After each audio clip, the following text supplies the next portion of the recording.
Okay, how this video came about is a little random. It all started with a conversation on Twitter with Paradise Decay.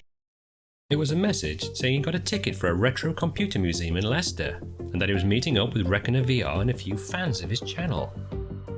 Apparently they've got a really old VR headset too, but he forgot its name. My interest was certainly piqued. I immediately replied with a hilarious witty funny joke about him getting mobbed by fans. He said there'd probably only one there, the one he met in this video. Ready Player One VR experience reveals more. What? Oh poo, I said. Can you still go in that now? He replied that he didn't know. I set upon myself the task of finding out. God, these get worse! I clicked on the YouTube video link PD sent me, where he does indeed give a shout out to the Reddit user Fluke Rogi. That must be the guy he's meeting up with. I launched Sansar and immediately I'm transported to a full-on hardcore techno rave happening with avatars of all shapes and sizes, some of which have bunny rabbit heads. I was loving this already. I just wanted to dance in hot pants, but I snapped back to reality and the task at hand. I clicked the join for free button as I didn't even notice the install on Steam option next to it. My eyes were still hypnotized by the trance techno light show I just experienced and I somehow missed it. Scrolling down, I came upon the recommended PC specs. Sweet, no worries there. Checking the needs for VR, I was good to go too. Super sweet. Am I about to realize my dream of being in the Ready Player One universe? Back in PD's YouTube video page, I see what to do next. Once Sansar is installed and running, click this link. My palms are sweaty, knees weak, arms are heavy. This is it. Let's dive in. Oh, f me! Well, this might be a really short video, sorry about that. Let's try the Google gods.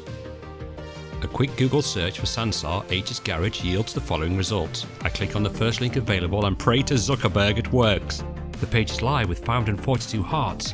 But now I've mentioned Zuckerberg, my subconscious flashes the image of him hydro falling in my mind and I feel queasy and lose focus. Concentrate, we're almost in the metaverse. Slowly scrolling down, it appears that there is also interactive commentary included with this from H2. Super sweet. I click visit and pray to the VR gods that this works. As I already have Sansar installed, I click the launch Sansar button. Am I sure I want to open it from this webpage? You bet your Steven Spielberg ass I do. It's launching, we're going in. So come join IRL me for a tour of Aechs Garage.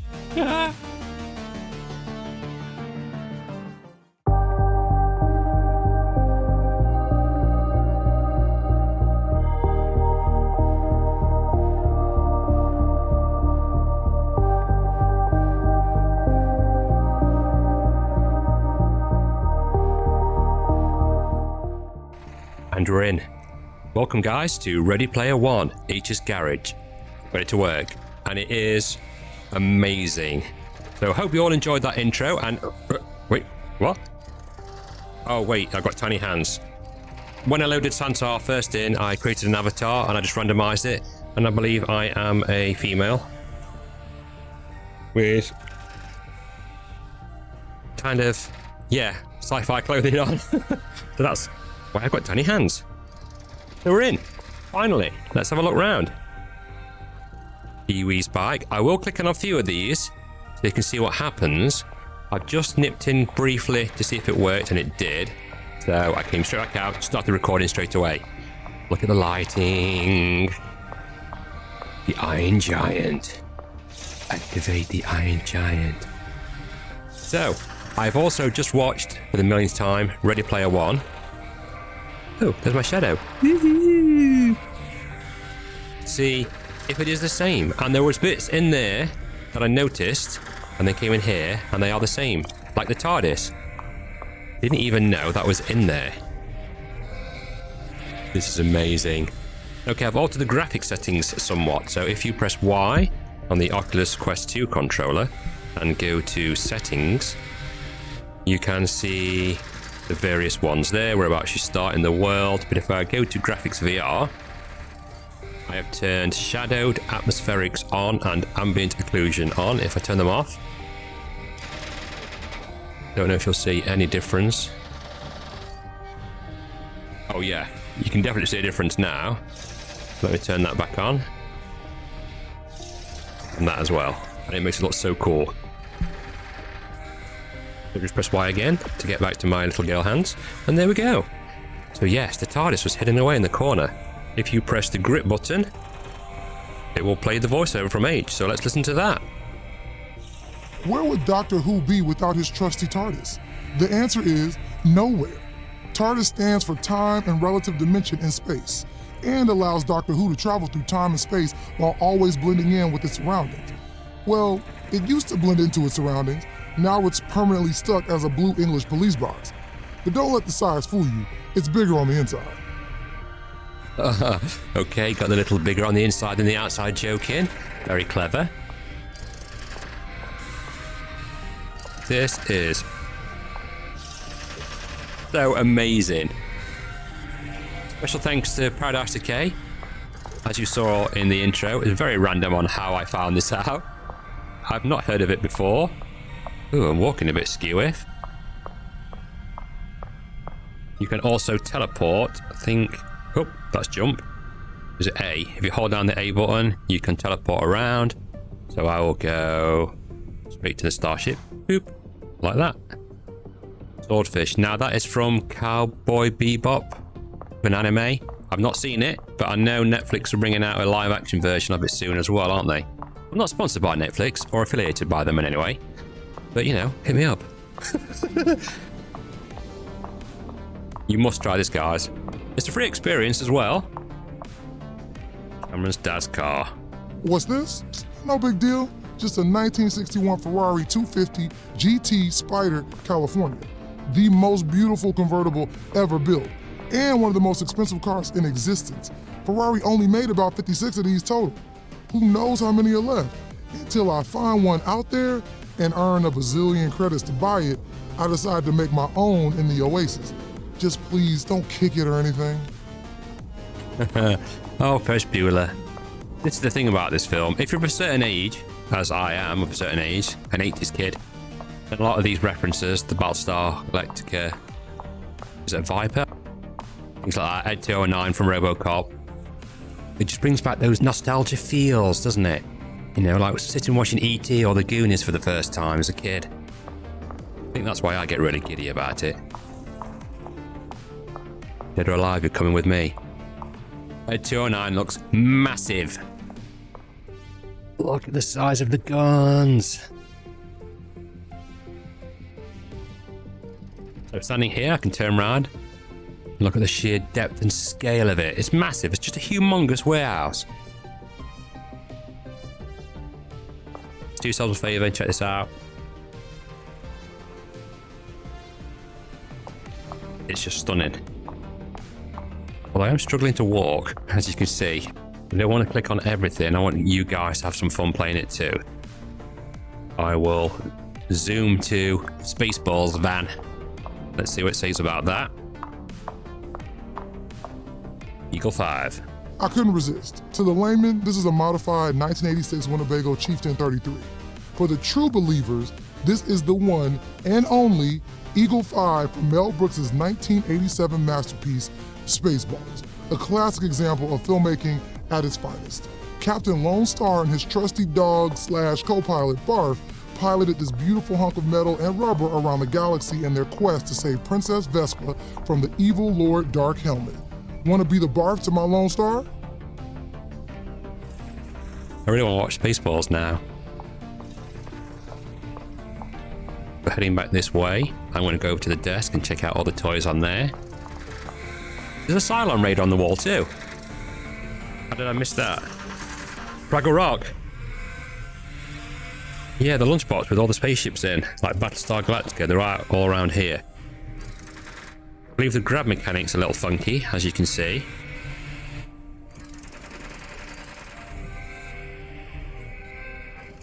It is so awesome. Oh, I really want this. But that's worth some money now.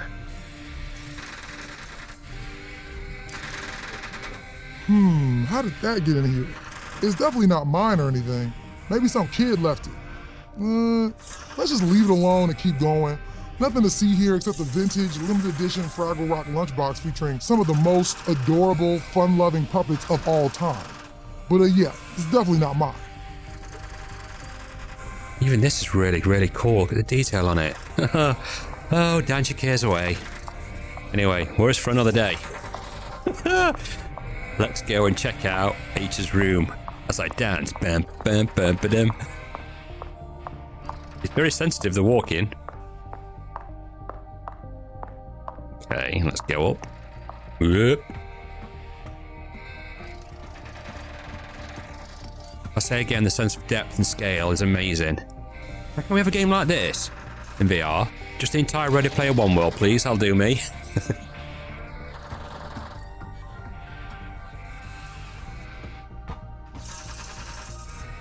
Enter the basement. That's it, Aech's Basement, where Parsifal got changed. Duran, and all that.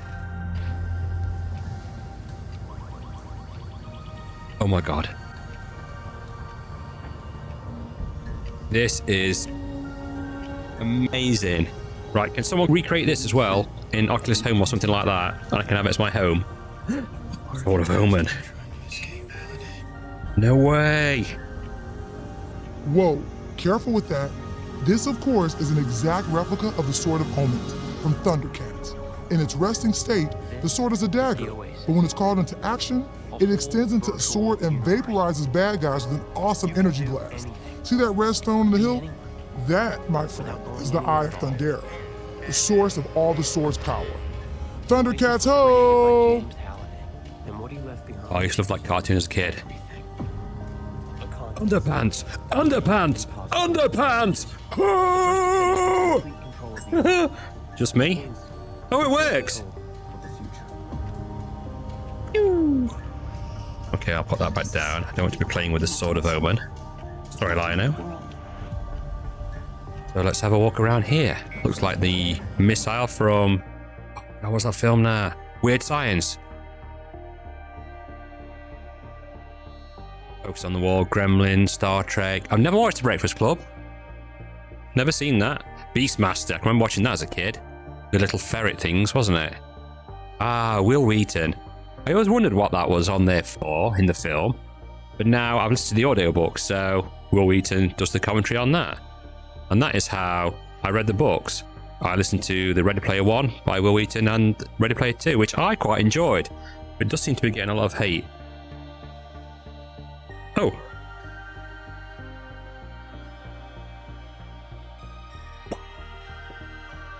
The physics on it's actually quite cool.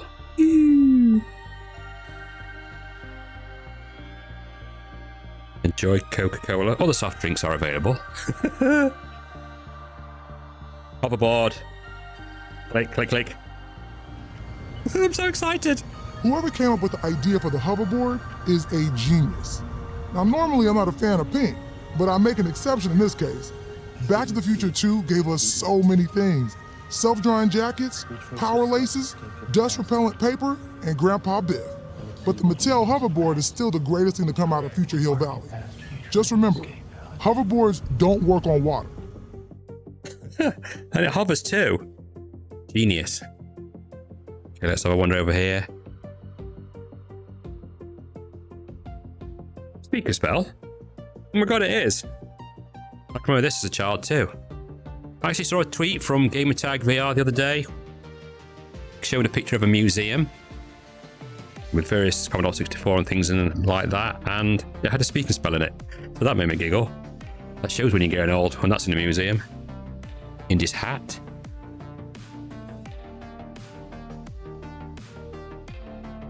Oh, war games. That's what got me into computers, guys. Watching war games. Obviously, I didn't want to hack and threaten the entire world, but that's true. Oh, the Goonies map. Like I said, I'm not going to click on everything, so when you come in, you can be able to see it for yourself and hear what Aech has to say. One of my favourite films, The Goonies. In fact, the 80s is my favourite time. I wonder if it's different for everybody else, if you were born in the 90s or the noughties, whatever it's called. It's just that thing of being a kid and being free and not paying bills. I think that's what it is. So guys, I hope you've enjoyed this. I hope I've shown you little bits of things to do. There's Alf.